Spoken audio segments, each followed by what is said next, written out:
Oke, oke. Di sini saya akan menunjukkan untuk cara validasi dari tracker progress BI kita. Kenapa kita buat ini? Jadi kita ingin ada transparansi data dari semua proses penggajian yang ada, terutama untuk di bagian DW dan juga penggajian borongan. Jadi setiap user ini berhak untuk mengetahui dari segi progres ataupun data yang akan mereka terima, dan user pun akan memvalidasi data yang masuk dari Persada itu setiap harinya. Sini kita sudah ada data query. Data query ini adalah data dari hasil inputan Persada untuk DW yang sudah Persada tarik dari fingerprint. Nah, di sini sebagai contoh saya adalah sebagai user. Saya user dari bagian HRGA. Jadi saya bisa untuk tracking sudah sampai manakah proses dari data DW saya. Contoh, ternyata untuk nama Nandang Taufik, waktu saya tracking, ternyata ada tidak kesesuaian. Apakah karena si fingerprintnya error, sehingga datanya tidak tertarik, ataukah karena mungkin contoh SPL-nya tidak masuk. Nah, ini SPL kita wajibkan untuk seluruh user mengirimkan data SPL di H+1. Jika user ada yang belum mengirimkan data SPL dalam jangka waktu tertentu, tidak H+1, maka kita akan menginformasikan Persada untuk menolak data SPL tersebut. Jadi, sebagai user, kita juga harus aktif memvalidasi data-data dari karyawan atau tim kita itu sendiri. Di sini sudah kelihatan untuk berapa sih total jam yang dia habiskan di periode 1 sampai 15 Desember contoh.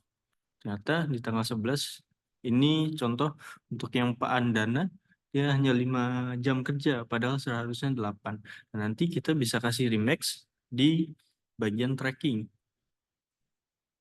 Nanti di sini Persada akan menginfokan, mengupdate sampai tanggal berapa untuk Persada sudah tarik datanya. Misalnya contoh, seperti contoh di sini, di bagian packing host, dia baru sampai tanggal 3 Desember. Nah, ini ternyata remix dari user adalah si Persada belum terima data dari tanggal 4 sampai dengan tanggal sekarang.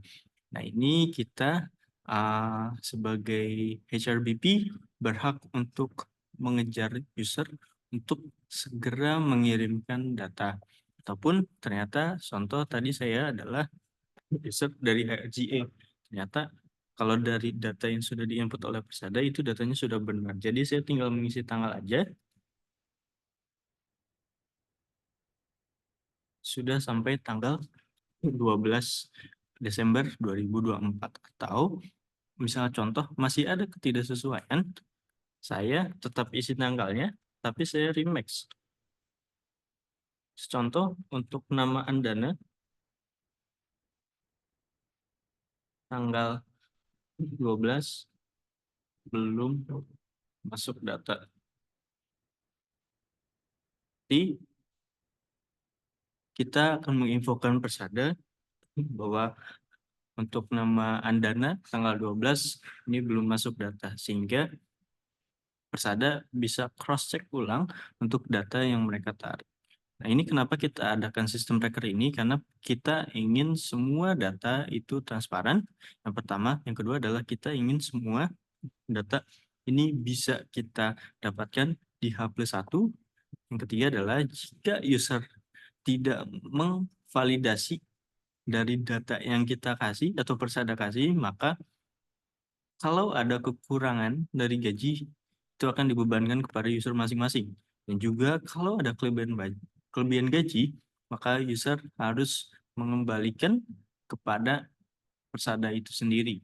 Seperti itu. Jadi kita ingin semua prosesnya dipercepat. Jadi user tidak perlu tunggu lagi sampai mana sih progres dari data mereka. Tapi user juga ikut aktif dalam memvalidasi data-data yang ada. Kalau misalnya ada pertanyaan, boleh diajukan di bawah. Terima kasih.